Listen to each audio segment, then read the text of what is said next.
لا إله إلا الله محمد رسول الله عليه صلاة الله وآله والأحبة لا إله إلا الله محمد رسول الله عليه صلاة الله وآله والأحبة And your mercy like the sun and be gracious as the earth.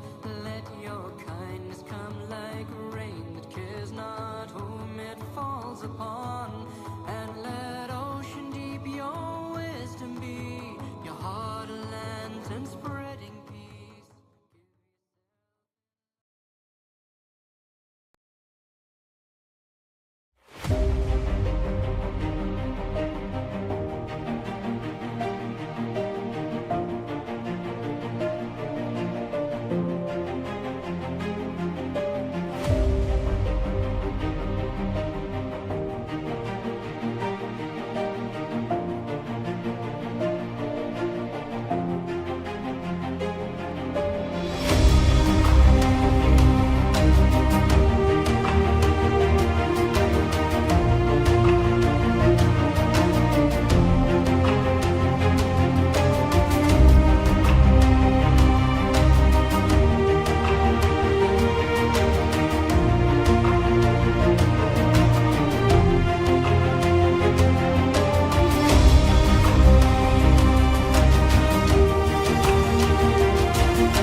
Seiring dengan terbitnya fajar mentari, kami tak pernah lelah memikul risalah ilahi.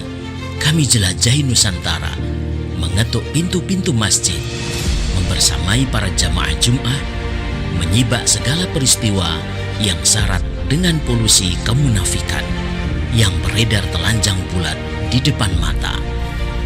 Jari jemari kami terus mengalir merekam semua peristiwa. Kami hadirkan solusi cemerlang yang bersumber dari ideologi Islam kafah dalam sebuah media buletin dakwah kafah yang terbit setiap hari Jumat. Sebuah buletin yang inspiratif, ideologis, mengupas berbagai persoalan dari sudut pandang Islam, menambah romansa keberkahan di hari Jumat Anda. Selamat menyaksikan bedah buletin dakwah kafah bersama saya Indra Fakhrudin, Direktur Rumah Inspirasi Perubahan, hanya di YouTube channel Rumah Inspirasi Perubahan. Bismillahirrahmanirrahim. Assalamualaikum warahmatullahi wabarakatuh. Alhamdulillah wa kafa wa salatu wassalamu ala rasulillahil mustafa wa ala alihi wa sahbihi wa man wafa, la hawla wa la quwwata illa billahil aliyil azim. Amma ba'du. Alhamdulillah, para pemirsa YouTube channel Rumah Inspirasi Perubahan rahimani wa rahimakumullah. Kita bersyukur kepada Allah Subhanahu wa taala, kembali Allah izinkan kita Al-Fakir untuk bisa membersamai di Jumat sore yang penuh barokah ini di 9 Rabiul Awal 1446 Hijriah atau bertepatan dengan 13 September 2024 dalam bedah buletin dakwah kafah. Alhamdulillah, buletin dakwah kafah yang akan sama kita bedah sudah masuk di edisi 360. Kami berharap para pemirsa selalu dalam kondisi yang sehat, selalu bersemangat dan terus istiqomah menjalani aktivitas hidup ini dengan penuh ketaatan pada Allah Subhanahu wa taala. Di buletin dakwah kafah edisi 360 kita akan menyoroti berkaitan dengan kedatangan Paus Fransiskus ya yang beberapa waktu lalu ke Indonesia. Ada apa di balik kedatangan itu? Itulah yang akan sama-sama nantinya akan kita kupas. Baik, bagi para pemirsa yang belum subscribe, silahkan untuk subscribe terlebih dahulu. Berikan komentar-komentar yang positif berkaitan dengan topik yang akan sama-sama kita kupas di sore hari ini. Boleh Tidak Wakafah edisi 360 mengambil topik toleransi tanpa merusak akidah Islam. Baik, untuk membicarakan berkaitan dengan toleransi ini, sebagaimana tadi sudah kita sampaikan, ini adalah sebagai sebuah respon, ya, edukasi kepada masyarakat berkaitan dengan beberapa waktu yang lalu, Paus Fransiskus itu datang ke Indonesia. Dan ternyata kedatangan Paus ke Indonesia ini merupakan kunjungan yang pertama dalam 35 tahun setelah kunjungan Paus Yohanes Paulus II pada 1989 silam. Ya, ternyata sudah lama ya pemimpin gereja ini 35 tahun tidak datang ke Indonesia, dan baru kemarin ya kedatangan Paus ke Indonesia. Nah, tidak hanya mereka datang ya, tentu dengan timnya, pemimpin gereja Katolik dunia sekaligus juga kepala negara Vatikan itu juga mengadakan misi agung di Gelora Bung Karno yang dihadiri oleh ribuan umat Kristiani. Dan kedatangan Paus begitu disambut dengan gegap gempita. Namun sayang ya, penyambutan atas kedatangannya dinilai sangat berlebihan dan menuai polemik di tengah kaum muslimin. Ya, pasalnya di Indonesia ini itu bagian dari negeri kaum muslimin yang terbesar. Nah, jadi betul-betul serangkaian, kalau kenapa ini harus menuai protes dari kalangan kaum muslimin, karena memang serangkaian prosesi penyambutan Paus ini dinarasikan, ya, ada sebuah narasi sebagai misi perdamaian, kemanusiaan, dan juga toleransi yang telah kebablasan dan menabrak batas-batas akidah Islam. Ternyata di dalam kunjungan itu ada misi-misi besar dan sudah kebablasan. Kenapa?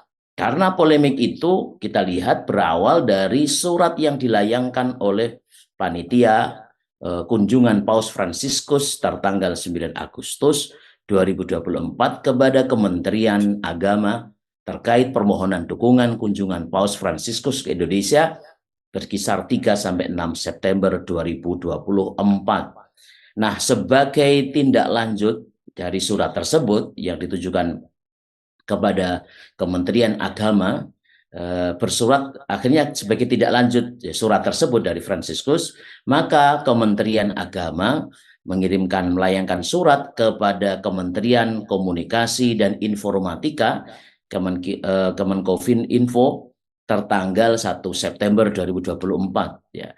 Nah, surat yang tanda tangani oleh Dirjen Bimas Islam dan Katolik itu diantaranya berisi ada 2 poin yang ini buat kisruh ya. Yang pertama adalah agar misa bersama Paus Fransiskus pada Kamis 5 September 2024 yang lalu disiarkan secara langsung mulai pukul 17 sampai 19 waktu Indonesia Barat, ya 2 jam itu, di seluruh televisi Indonesia tanpa terputus terus-menerus. Jadi bagaimana kegiatan live yang ada di GBK pada saat itu betul-betul disiarkan. Dan poin yang kedua adalah agar penanda waktu maghrib di televisi nasional cukup ditunjukkan dalam bentuk running text. Artinya bukan kumandang adzan seperti biasanya. Nah, dengan itu maka misa bisa diikuti secara utuh oleh umat Katolik di Indonesia. Dan yang juga menuai polemik yang kebablasan tadi itu, ada juga agenda pembacaan Injil dan Al-Quran untuk menyambut Paus di Masjid Istiqlal Jakarta. Coba bayangkan, jadi Al-Quranul Karim dipadukan dengan Injil ya, dalam satu pertemuan yang sama. Ya, tentu ini sangat mengejutkan. Nah, bersama pula saat itu Paus Fransiskus juga ditandatangani, juga melakukan pendandatanganan satu dokumen kemanusiaan dengan tujuan untuk menguatkan opini seputar toleransi umat beragama di negeri ini. Maka dari sini pemirsa, kita ingin garis bawahi bahwa tampak jelas bahwa serangkaian prosesi penyambutan paus ini mengarah kepada 3 hal poin, yaitu adalah sinkritisme, pluralisme, dan humanisme beragama. Nah, jadi ada 3 ya, ada sinkritisme, pluralisme, dan humanisme beragama. Lah berkenaan dengan itu ya, berkenaan dengan 3 poin ini, maka kita harus memberikan satu catatan-catatan penting ya. Bagaimana pandangan Islam berkaitan dengan sinkretisme, pluralisme, ataupun juga humanisme beragama. Baik, kita masuk di pembahasan di chapter yang pertama. Maka kita harus memiliki sikap kritis sebagai seorang muslim, bagaimana kita menyikapi 3 persoalan ini yang dikaitkan dengan kedatangan Paus Fransiskus ke Indonesia. Nah, 3 poin ini harus mendapatkan satu kajian ya yang mendalam ya, yang ini akan kita tampilkan ya, kita urai secara garis besar di bedah bulan tindak wakafah di sore hari ini. Yang pertama, coba kita perhatikan berkenaan dengan sinkritisme beragama.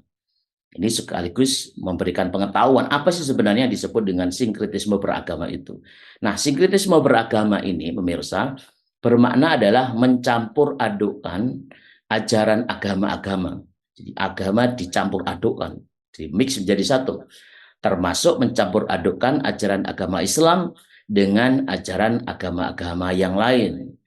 Nah, oleh sebab itu, karena faktanya memang demikian, sinkretisme mencampur adukkan agama termasuk ajaran Islam dengan agama yang lain, maka sinkretisme beragama semacam ini jelas mencampur adukkan yang hak dan yang batil.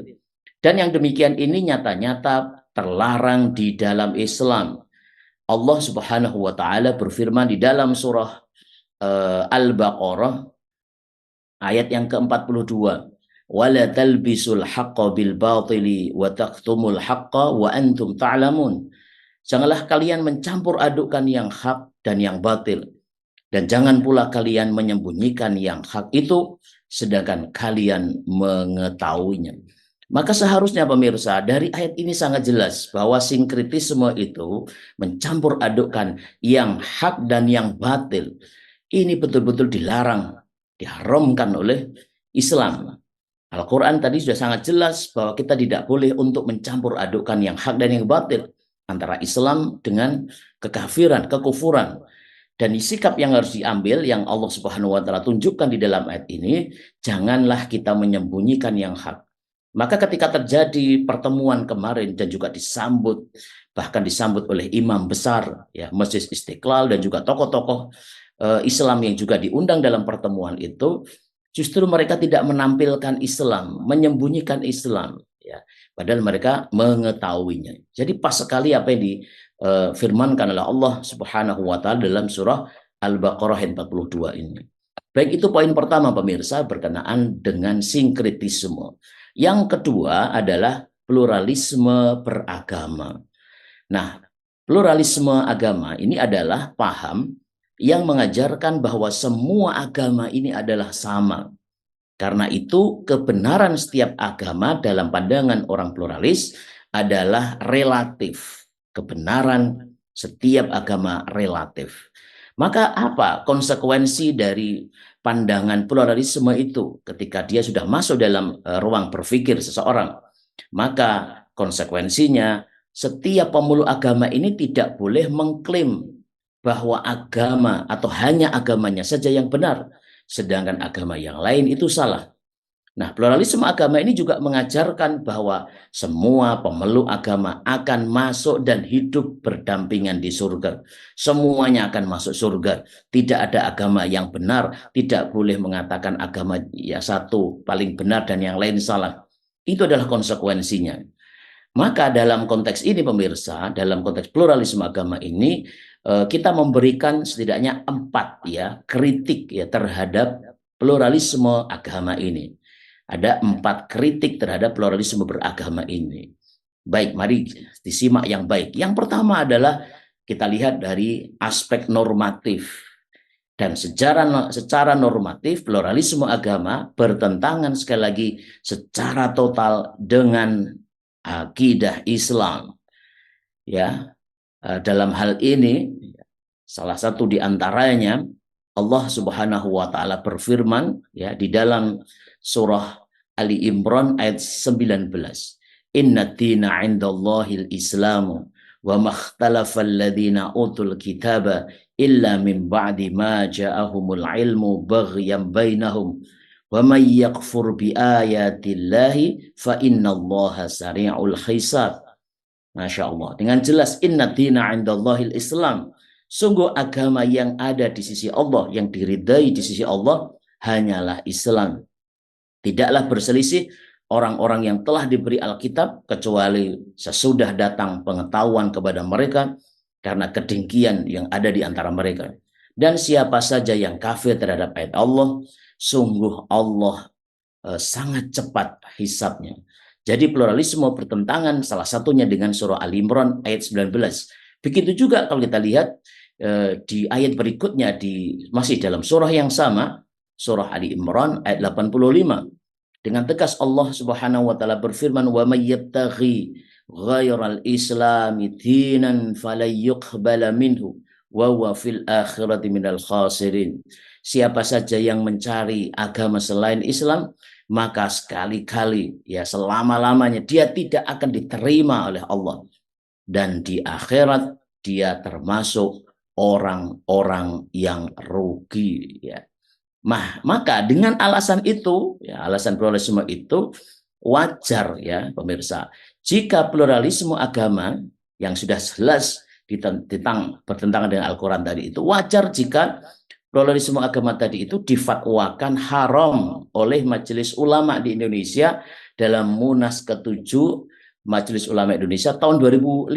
Nah, nanti bisa dilihat itu dokumen bagaimana dalam Munas ke-7 Majelis Ulama Indonesia tahun 2005 jelas-jelas Majelis Ulama Indonesia, apakah itu pluralisme, sekularisme, liberalisme, ini jelas adalah ajaran yang diharamkan oleh Islam.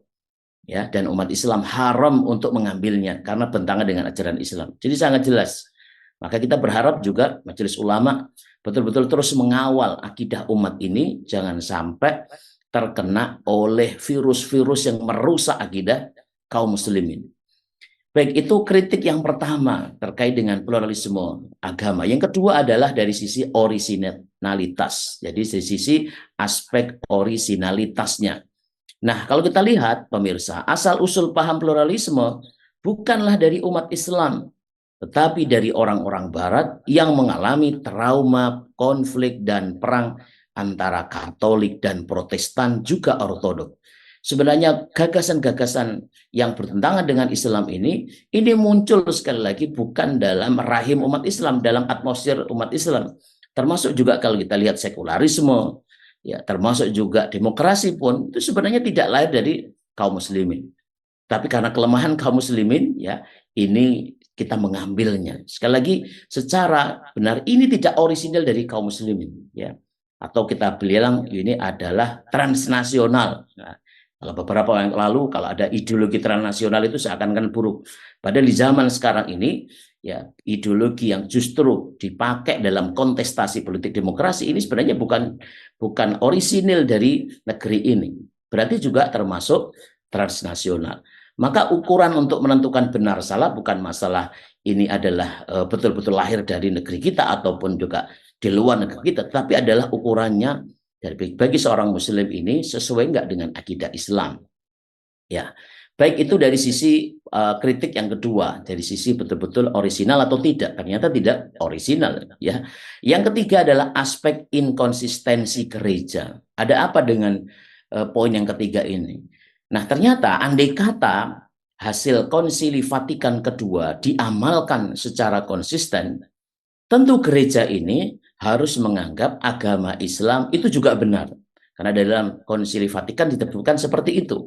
Tidak hanya agama Kristen saja yang benar, dengan begitu mereka tidak melakukan misi kristenisasi kepada umat Islam, ya, yang sekarang ini masif terjadi. Mereka bicara tentang pluralisme, mereka bicara tentang mengatakan itu, tapi sebenarnya tidak konsisten. Banyak misi-misi kristenisasi mendangkalkan akidah umat Islam, ya, yang marak sekali dilakukan oleh mereka kepada kaum muslimin. Baik, kritik yang keempat adalah dari sisi aspek politis. Nah, secara politis, wacana pluralisme agama dilancarkan di tengah dominasi kapitalisme yang Kristen, ya, atas dunia Islam. Maka dari itu arah atau sasaran pluralisme patut dicurigai membawa misi imperialisme. Nah, ini secara politis, ya, dan memang kita harus cerdas memahami ada apa di balik misi ini semuanya. Baik, ini adalah setidaknya ada 4 kritik berkaitan dengan pluralisme agama yang tadi itu yang dibawa misi dari kedatangan Paus Fransiskus ke Indonesia. Yang pertama tadi sudah kita bahas berkaitan dengan sinkretisme, yang kedua adalah pluralisme, dan yang ketiga, nah ini poin yang ketiga, misinya adalah humanisme beragama. Nah, humanisme beragama ini apa? Ternyata humanisme beragama ini muncul pada era Renaissance di Eropa. Ketika itu banyak pemikir seperti Petrarch, Erasmus, dan Pico della Mirandola mulai memusatkan perhatian kepada kebangkitan budaya klasik Yunani dan juga Romawi. Nah, mereka ini juga menggali potensi manusia di luar dogma agama yang dominan pada saat itu. Ya, maka sejak kelahirannya, paham humanisme agama ini justru menghilangkan peran agama dalam kehidupan. Caranya dengan menjadikan manusia pusat edar kehidupan dengan mengabaikan Tuhan dan agama. Jadi peran agama ini dinihilkan, dihilangkan dari kehidupan ini, ya. Maka inilah yang disebut sebagai humanisme agama. Mereka mengatakan seperti itu supaya apa? Supaya hidup ini netral lah, gitu ya, menghilangkan agama. Apalagi kalau kita lihat, mereka lihat Islam ini menjadi ancaman, ya. Nah, dalam hari ini tentu sangat bertentangan dengan akidah Islam, sebagaimana firman Allah Subhanahu wa taala di dalam surah Al-An'am ayat 162, yang ini harus menjadi jati diri kita sebagai seorang muslim dan komitmen kita. Qul inna salati wa nusuki wa mahyaya wa mamati lillahi rabbil alamin. Katakanlah, sungguh solatku, ibadahku, hidupku, dan matiku hanyalah untuk Allah, Tuhan semesta alam. Seharusnya demikian komitmen itu. Nah, makanya inilah 3 misi besar yang terkandung dalam kunjungan Paus Fransiskus ini, 3 hari kunjungan ke Indonesia ini, dalam rangkaian safarinya, itu mengandung 3 ini. Dan kita sudah kritisi itu, ya, supaya kaum muslimin pada khususnya di negeri ini menjadi sangat paham. Nah, oleh sebab itu bagaimana berikutnya sikap seorang muslim seharusnya melihat itu. Nah, itulah yang akan kita bahas di chapter yang kedua, pembahasan yang berikutnya. Nah, dengan demikian maka para tokoh umat Islam semestinya paham, ya, ngerti gitu loh, bahwa kunjungan orang kafir ke negeri ini itu justru seharusnya dimanfaatkan untuk kepentingan Islam dan kaum muslimin, seperti menampakkan syiar dan dakwah Islam kepada mereka. Bukan malah sebaliknya, justru mereka itu dibiarkan membawa misi agama mereka kepada umat Islam, bahkan diagung-agungkan, ya. Dan tentu ini sangat bertentangan, berbeda jauh dengan sikap yang dilakukan oleh junjungan kita, Nabi Muhammad Shallallahu Alaihi Wasallam. Dan kebetulan kita ini berada di bulan Rabiul Awal, yang ini adalah bulan Maulid, bulan bagaimana kita menunjukkan kecintaan kita kepada Rasulullah Shallallahu Alaihi Wasallam. Kita coba lihat bagaimana sikap Rasulullah Shallallahu Alaihi Wasallam sebagai teladan kaum muslimin itu justru biasa menampakkan syiar dan dakwah Islam kepada para pemimpin kafir, gitu. Sebagai contoh, ya, Rasulullah SAW pernah mengirimkan utusan kepada Kaisar Romawi, Raja Persia, Raja Muqawqis Agung, Raja Qibti Mesir, Raja Habasyah dengan surat yang berisi adalah ajakan untuk masuk Islam. Setelah kaum muslimin mengalami kekokohan dalam politik, dalam negeri dan luar negerinya, setelah perjanjian Hudaibiyah, ya, masa gencatan senjata dengan orang Quraisy dimanfaatkan oleh Rasulullah SAW untuk melakukan lompatan dakwah yang jauh lebih besar dengan mengokohkan dakwah di luar Madinah, di luar Daulah Islamiyah, dengan mengirim surat-surat kepada negara-negara besar pada saat itu. Rasulullah kalau dibandingkan saat itu Daulah Islamiyah, negerinya sangat kecil saat itu, tetapi misi besar dakwah inilah yang betul-betul mendominasi Rasulullah SAW untuk menyampaikan Islam tanpa melihat negara siapa yang akan bentuk negaranya, besar negaranya, agamanya apa. Tetapi karena misi dakwah itulah Rasulullah SAW menyampaikan Islam. Coba pemirsa kita lihat satu surat ya yang dikirim oleh Rasulullah SAW melalui utusannya kepada Raja Persia. Jadi kalau kita lihat di dalam teks surat ya tentu di situ ada stempel dari cincin Rasulullah SAW. Ya. Beliau Rasulullah SAW menulis dengan nama Allah yang Maha Pengasih lagi Maha Penyayang, dari Muhammad Rasulullah kepada Raja Agung Persia. Semoga keselamatan atas siapa saja yang mengikuti jalan beriman kepada Allah dan utusannya, serta bersaksi kepada tiada Tuhan selain Allah yang satu, tiada sekutu, dan bahwa Muhammad adalah hamba dan Rasulnya. Maka aku menyeru dengan seruan Allah, sungguh aku adalah utusan Allah kepada seluruh manusia untuk memperingatkan orang yang hidup dan membenarkan perkataan kepada orang-orang kafir. Masuklah Islam, niscaya Anda akan selamat. Aslim taslam. Jika Anda mengabaikan seruan ini, maka Anda menanggung dosa orang-orang Majusi. Masya Allah, keren sekali. Inilah surat yang ditulis salah satunya ya kepada Raja Persia pada saat itu. Surat yang sangat santun. Rasulullah juga memberikan kalimat-kalimat yang bagus, sapaan yang bagus kepada raja ya, yang itu menjadi biasa di dalam konteks hubungan luar negeri. Rasulullah sudah ngajarin kepada kita sejak awal berkaitan dengan hubungan politik luar negeri. Tapi politik luar negeri beliau semata-mata ada landasan dakwah. Kalimatnya tadi itu mengokohkan siapa jati diri beliau adalah Rasul, ya, diperintahkan oleh Allah Subhanahu wa taala untuk menyembah hanya kepada Allah Subhanahu wa taala dan masuklah Islam, niscaya Anda semuanya akan selamat. Masya Allah, itu yang seharusnya dilakukan. Nah, oleh sebab itu konsep toleransi di dalam Islam bukan hanya mengarah jadi selain itu, konsep toleransi dalam Islam bukan mengarah kepada paham sinkretisme, pluralisme, dan humanisme yang merusak akidah Islam.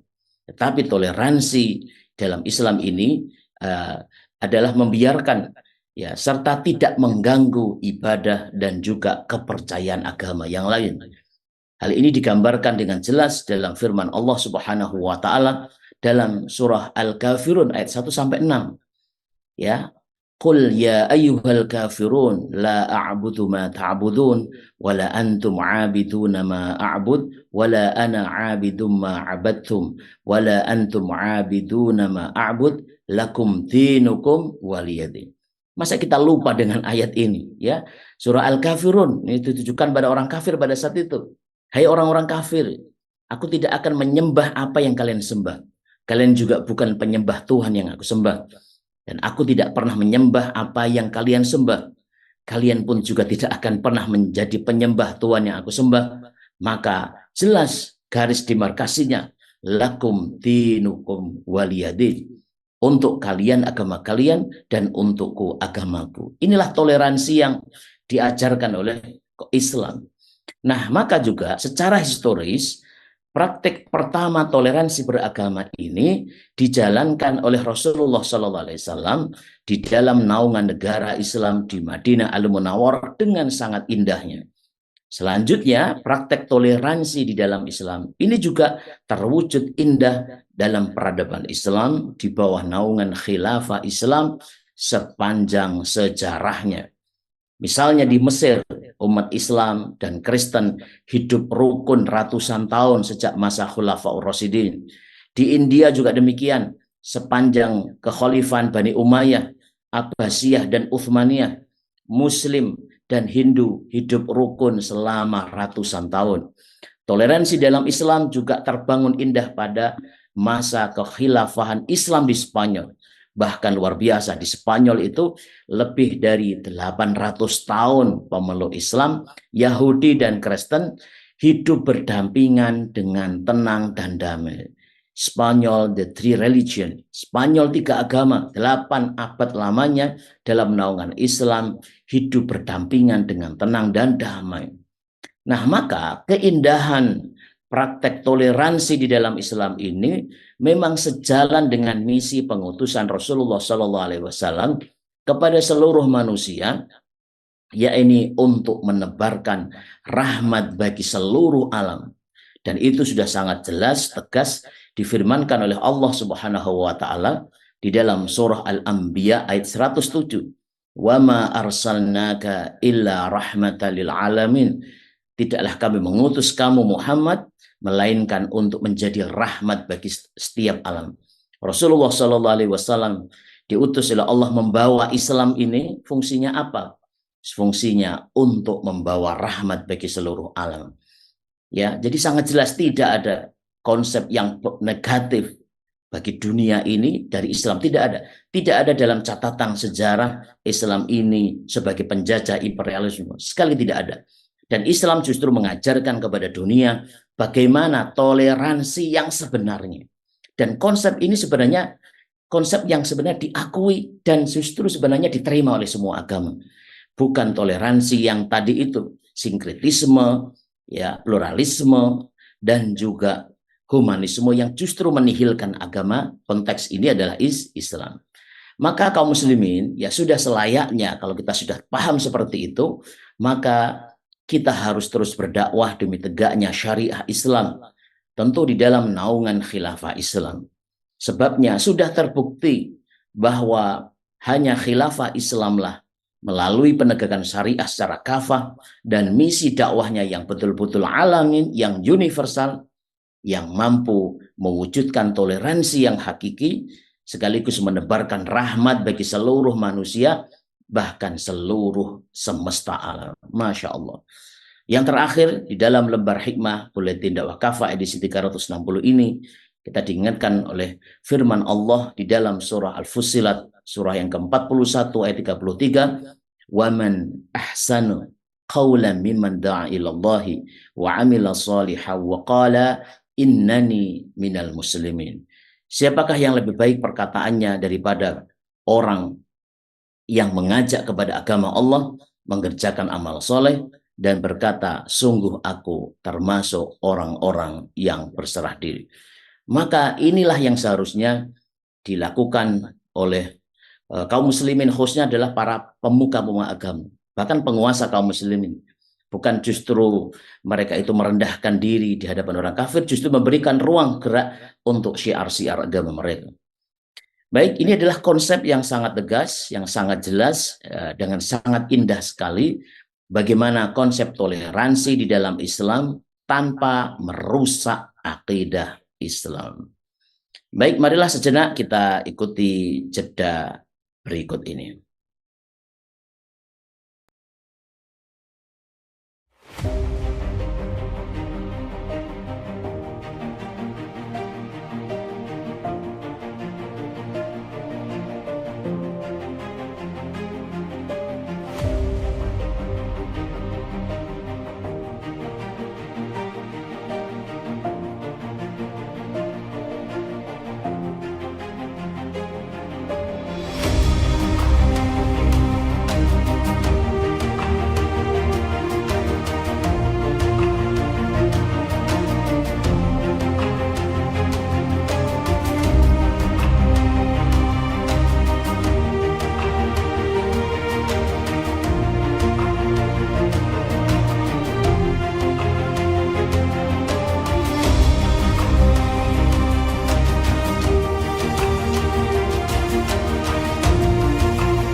Alhamdulillah Rabbil Alamin, jazakumullahu khairan ahsanal jaza. Kami haturkan kepada seluruh pemirsa YouTube channel Rumah Inspirasi Perubahan yang masih membersama Al-Fakir di sore hari ini. Bedah Buletin Dakwah Kafah edisi 360, materinya keren sekali.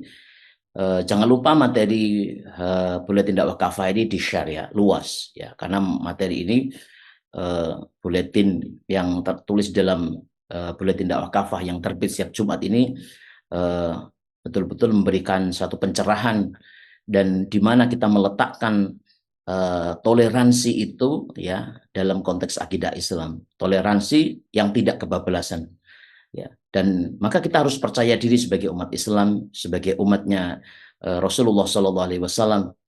Bagaimana bukti cinta kita kepada Rasulullah, bagaimana Rasulullah sebagai penutup para nabi betul-betul diutus oleh Allah untuk memberikan rahmat bagi seluruh alam, menjelaskan bagaimana mengayomi Islam ini, mengayomi umat ini tanpa memandang agama mereka. Ya, la ikraha fiddin. Tidak ada paksaan ya di dalam agama ini. Islam tidak memaksa agama lain untuk masuk ke dalam Islam, tetapi Islam tetap harus memberikan kekokohan iman mereka kepada khususnya bagi kaum muslimin, ya, toleransi tanpa harus merusak akidah Islam.